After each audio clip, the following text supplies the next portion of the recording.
Hello, everyone, and welcome to another episode of the Take Three podcast. My name is Alex, and I'm joined by my co-host Brandon. And this is actually a special episode. We have a guest on the pod, Blaine. How you doing today, Blaine? Doing well. Thank you guys for having me. Yeah, we're excited you're here to talk some golf. So we're going to go ahead and preview the 2021 Open. Um, Last year was canceled due to COVID. This year it's going to be held at the Royal St. George's Club in England. It was last there in 2011. It's the last major of the year. We got Shane Lowry, the defending champ from 2019. And this is going to be a difficult course this weekend. It's a par 70. It's just about 7,200 yards, 7,189 to be exact, with the weather always changing fast and frequently. So what are y'all's initial thoughts heading into the weekend?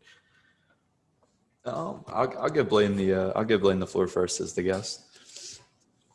Yeah, I think this is an interesting one because the Open Championship typically allows any style of player to win.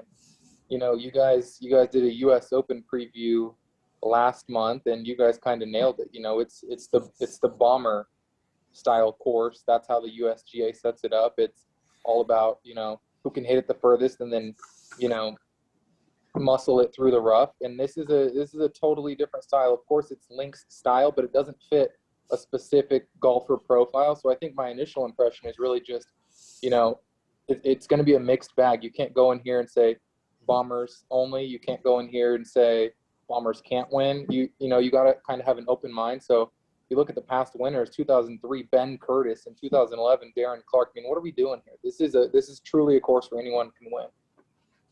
Yeah, I would. I completely agree. I think you try to sit here and you do a preview for this championship, and it's really like you do one preview now, and you wake up Thursday morning, and it's pouring rain with 35-mile-an-hour gusts of wind, and it's like, wow, it's a completely different championship. And yeah, you mentioned the link style. It's not really like I've joked about link style before, where you can hit the ball 900 miles right, and wow, I'm still in play. I have a second shot. But I mean, when you look at this course, there's hills everywhere. There's thick fescue. If you miss, you looked at, I believe it was Tiger Woods. I don't know what year. I want to say 03, where he carded a 7 on the opening hole just by losing a ball right off the tee.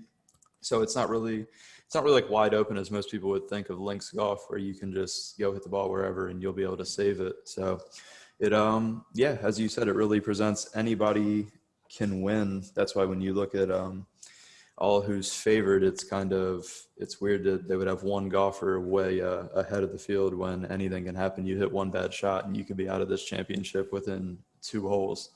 So, I mean, I'm looking forward to it. It's always a good one. It's a tough one to wake up early and watch, as I think groups are teeing off at like 2 a.m. on the East.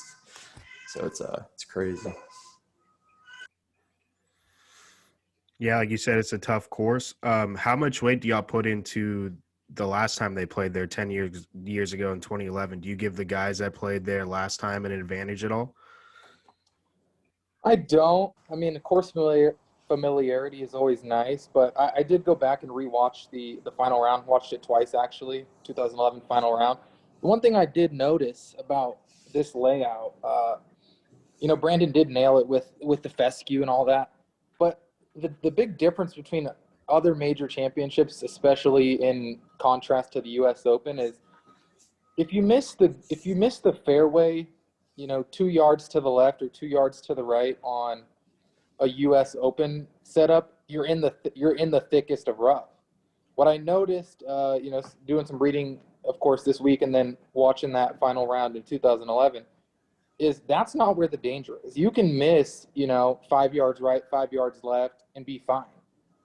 The way that the RNA sets this up, it's when you get way off track, like Brandon mentioned. If you get way deep into that fescue, or specifically the pop bunkers, that's where you're in trouble. This isn't I missed the fairway 5 yards to the right.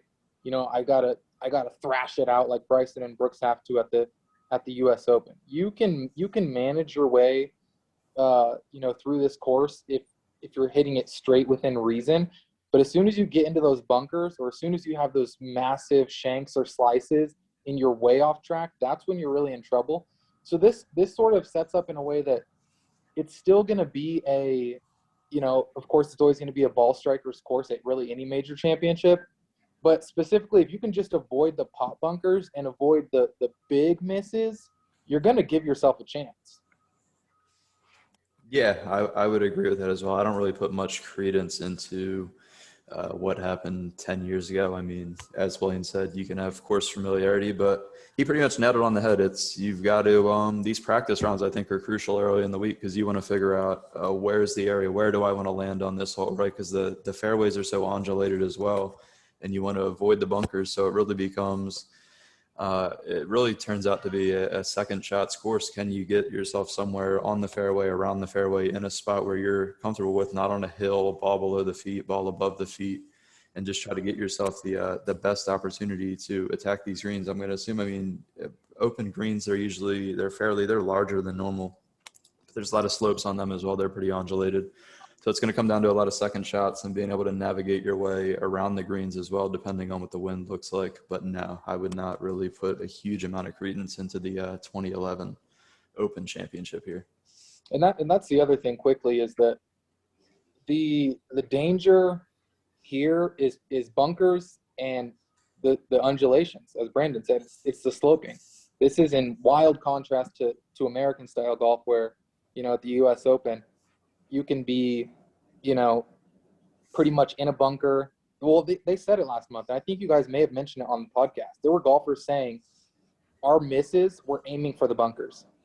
Trust me, no one will be aiming for any of these bunkers this week. They were talking about let's avoid the rough at all costs. Let's hit it into the bunkers and we can manage our way around this course. This is the complete opposite. You can manage yourself from just off the green if you're not in the bunker, and you can manage yourself from just off the fairway if you're not in the fairway bunkers. But it's going to be the sloping, the undulations, and the bunkers that are going to cause you trouble. And it's really not going to have to do much with, pure strength of mashing it out of the rough unless you're way off track, way to the right, way to the left, and then you get to that nasty fescue. Exactly. Yeah, I don't want to – I mean, it kind of feels like Kia was set up with probably worse weather and obviously the undulation, or you could go back to – I've been comparing it a lot to, I think it was Shinnecock Hills with that setup. Obviously, there's quite a bit of undulation hills with Shinnecock and Erin Hills in the U.S. where they both hosted major championships. But, yeah, those are definitely – these guys, you do not want to be in those 10-foot deep bunkers as you're doomed. Yeah, so the way I'm understanding it, it's basically anyone has a good shot because it's such a tough course as long as you really don't get majorly off track.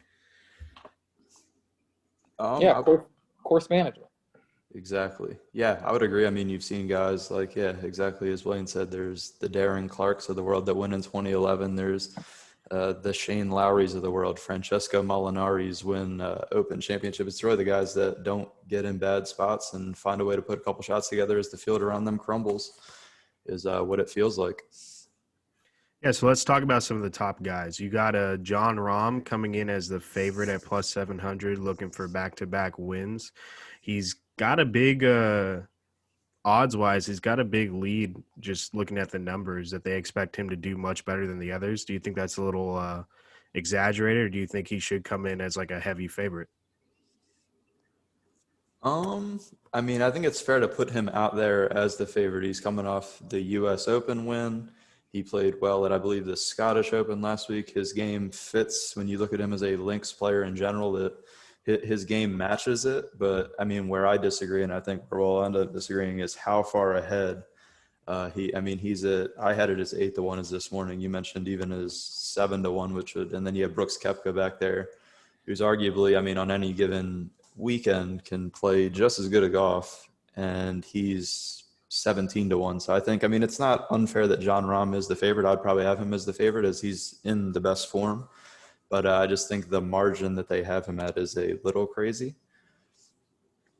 Yeah, that's well said.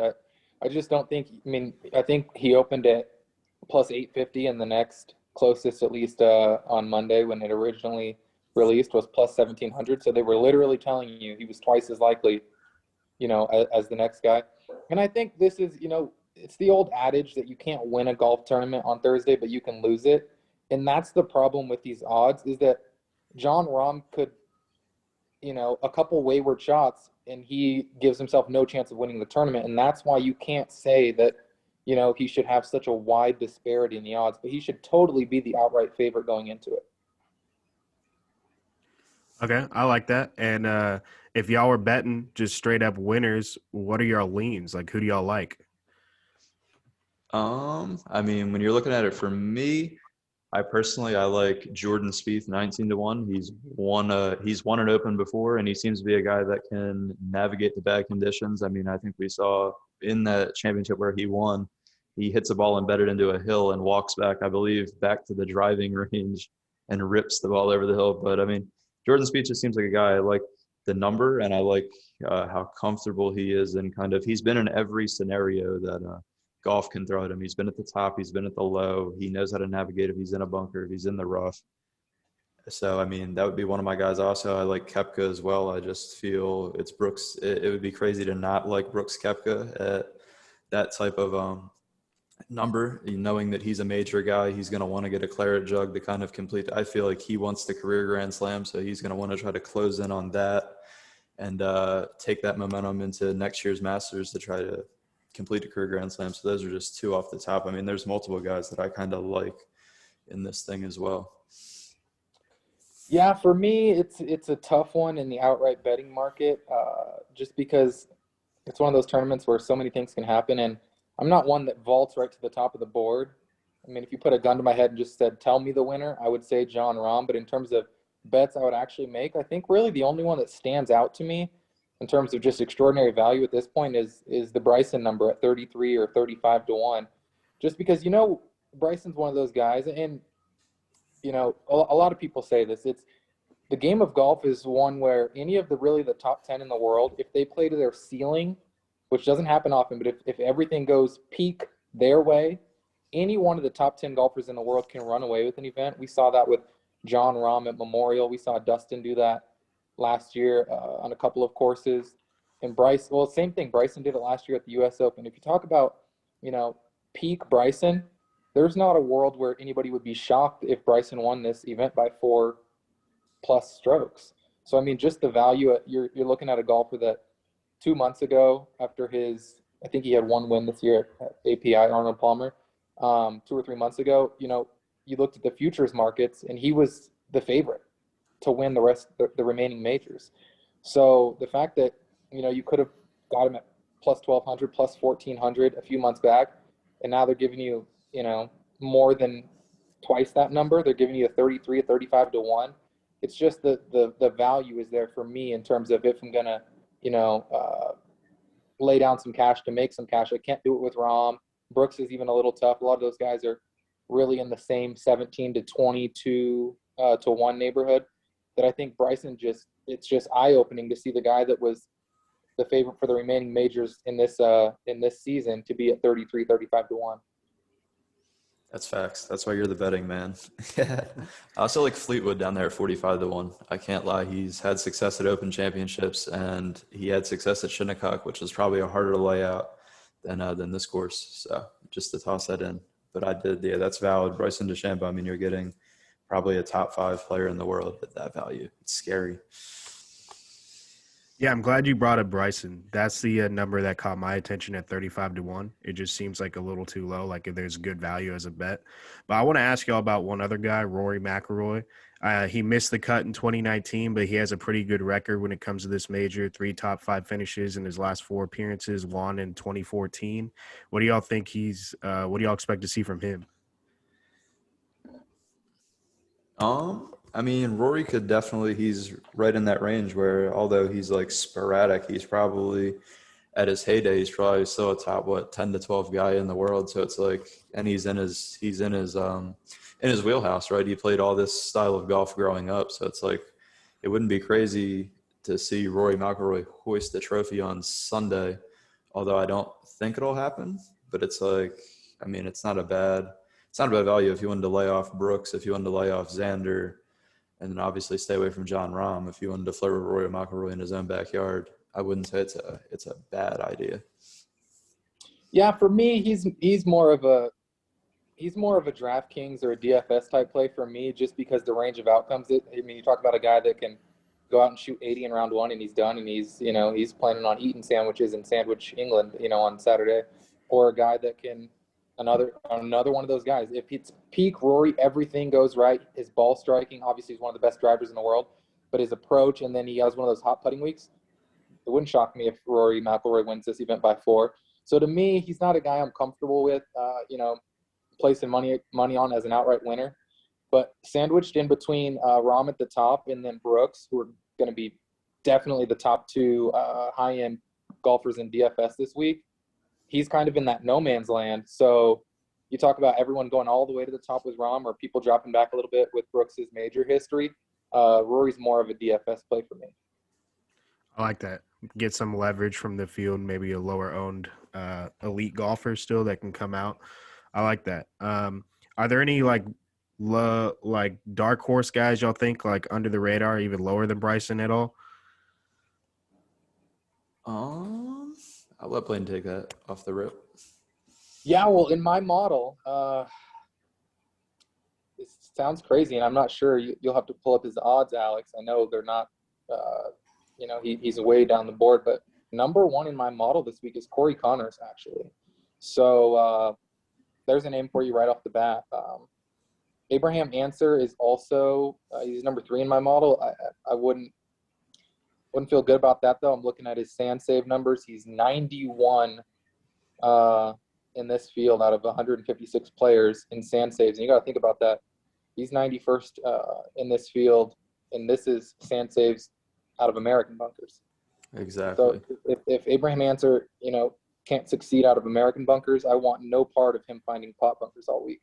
So Corey Connors, I mean, just the fact that he's number 1 and he's inside the top 25. I mean, this is astounding as I look at these numbers. He's inside the top 25 in all the categories that I've put weight on this week. So if I just quickly run through it, off the tee, he's 7th in this field. Strokes gained on approach, he's 9th in this field. Tee to green, he's 12th in this field. Opportunities gained, so that's how many times he's putting for eagle or birdie more than the field. He's 14th in this field. His worst category, which is fantastic to see, he's 25th in this field in bogey avoidance. He's number 1 in good drives. He's number 23 in sand saves, and he's number 6 in par 4 scoring. So, I mean, he's top 25 in every category that I feel is important, and then specifically in the 2 that I feel are most important, which is bogey avoidance relative to the field and sand saves relative to the field. He still comes in the top 25 out of 156 players. I like that. I looked it up. According to DraftKings Sportsbook, he's plus 10,000 to win outright, plus 1,600 for a top 5, and a plus 800 for a top 10 finish. Yeah, so that's outstanding. 8-1, 16-1, and 100-1 outright for a guy who, I'm not telling you to go put a bunch of money on him, but just the fact that he pops in a field with this field strength, with golfers like Rahm and Rory and Koepka and Bryson, the fact that he's number 1 when you combine all those stats, and then he's in the top 25 in every statistical category that to me is important here. I think if you are looking for a dark horse, Corey Connors may be your guy. Yeah, that's good stuff. Dark horse for me, I'm gonna go with 2 old heads. 2 old heads from England. I'm gonna go Lee Westwood. I've heard a lot about him. He's just kind of fits that an older guy, won in 2011. Obviously, I'm not putting a huge amount into it, but it's like he kind of knows how to navigate these golf courses. He's been on tour long enough. And then who else? Justin Rose. I mean, he hasn't been great, but he was leading the field at the Masters and kind of doing his thing there. I don't know how he comes out on the model. Probably not great, but he's another guy that's just been around. And then, I mean, you have Harris English. I don't know. He's been hot. He played well. So, I mean, it's a crazy field when you start looking down the boards, and it's like really you look at the top and then you come down here and it's like any one of these guys could do it too. But, I mean, those are just a couple guys from me. I like that. Where do you see the score being at this weekend? Like, what do you think the winning score is going to be? I believe last time it was here, it was -5, and it was a 3-stroke win with Dustin Johnson and McIlroy getting second at -2, with Clark winning it with -5. Do you think it's going to be like a similar score? If I had to go off as -5, I'll say, I mean, there's more technology in the clubs. There's more obviously workout regimens and stuff than there was back then. I'd say there'd be a winner if I had to guess somewhere around 8 under, maybe 7, 8 under. Like, I think it's going to be, I don't know if anybody's going to quite break the 10 under mark. I don't think you'll see somebody push the thing to where it gets crazy. So, I mean, I'd feel comfortable saying 8 under. I mean, I feel like it'll be a close one. And it's a weird one where I feel like a guy that's not in the final pairing could be the guy to win this thing. Yeah, I would have said right in there. I was thinking -6 or so, but this is one where, you know, it's weather dependent. You know, if this is all benign conditions, the wind doesn't blow, and you don't get that sideways rain that we've seen at Opens in years past. I mean, of course, somebody can go shoot 10 under, 12 under, and then you can get the real bad weather where it is raining sideways the whole time. You know, every caddy has an umbrella over their guy's head, and they're constantly trying to keep their clubs dry, and it's windy, and you can't control your ball flight. And then that's one of those where you see in the Open Championship where just staying at even par through 4 days ends up being a miracle. So I'm sort of right in between the two. So I think -6, somewhere in there, -8 as Brandon mentioned, would be could easily be the winning score. Yeah, to me, I feel like it just varies with the weather. Like Blaine said it really well. Like the weather is going to be what it ultimately comes down to, like when it comes to the score predictions. Y'all have any final thoughts or any favorite bets of the weekend or anything before? I mean, I'm gonna look at some DFS stuff. I'll probably throw in a line or two. I mean, I'm not gonna go crazy. And then I might look at some long shots to toss in and see if they can do something crazy. But no, I mean, not really. I'm just excited to see what this event is going to hold, and maybe try to conform my sleep schedule to this event so I can actually tune in. It's weird. I've never when the groups came out today and I see the first groups off at midnight for me, I was like, that's crazy. Yeah, for me, I'll just throw you a couple interesting names. Not sure what I'm going to do with them. I mentioned one of them earlier, but 3 names that come inside my top 10 in the model but give me pause: Morikawa, Abraham Answer, and Paul Casey. And I'll tell you why. They each, you look across the board, and their ball striking is terrific. Morikawa and Answer, we know that their ball striking is always terrific. Morikawa, actually this year, saw an interesting stat. His strokes gained approach between number 1 Morikawa and number 2 Paul Casey is wider. There's a wider gap there than the gap between number 2 Paul Casey and number 55 Jason Kokrak. That's how historic Morikawa has been with the irons this year. But the one thing that gives me pause about those 3 guys is their sand saves. Morikawa, number 2 in my model, but 97th in the field in sand saves. And remind you again, that's, in American bunkers. Answer, 91st in the field in sand saves. And Paul Casey, 104th in the field in sand saves. So that's just one where if you feel like they've got some magician in them from the pot bunkers this week, their ball striking and everything else looks so spectacular that it puts them in the top 10. But the sand just worries me because there's going to be some guys, and we're going to see it, multiple times all week. There's going to be guys that get in there and they can't get out. They're going to be hitting out backwards. They're going to be hitting out sideways. And they're going to be putting up 8s and 9s in huge numbers. So just interesting to maybe make that mental note that Morikawa, Answer, and Casey, if everything goes right, can go out and win this event. But they can also struggle mightily, as we've seen in American bunkers. So just be aware of them finding those pot bunkers over there in Kent, Sandwich, England.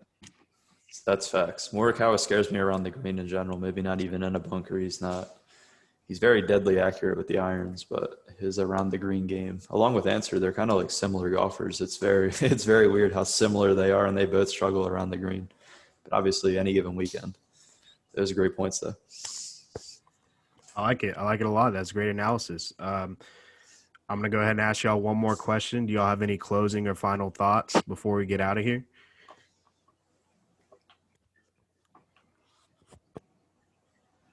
I really don't. I mean, it's going to be spectacular to watch. We're going to be all tired at the end of, especially Thursday and Friday when the field is 156. We're going to be tired of staying up late and watching them early mornings. That's what I typically do. I typically don't change my my sleep schedule on the front end. I still go to bed at the same time, but boy, if I wake up to, use the bathroom at 4:48, it's just time to stay up and get some open golf in on Golf Channel and NBC. Yeah, I'm right along with it. That's yeah. I'm not gonna adjust. Yeah, I'm not gonna completely flip the sleep schedule for 1 week. But yeah, if I find myself up at 5, 6 in the morning, I'll probably be watching John Rahm and Brooks Koepka and those guys attack this golf course and see how this tournament can unfold. I love it. That's some real love for the sport. Always love that. Well, I think that's going to do it for today's show. Thank you all for listening, and thank you for Blaine for the great analysis. We hope to have you on again in the future. As always, please like and subscribe. Comment if you have any suggestions. We would love to hear your opinion. Spotify link will be posted in the description. Thank you for listening, and we'll see you next time.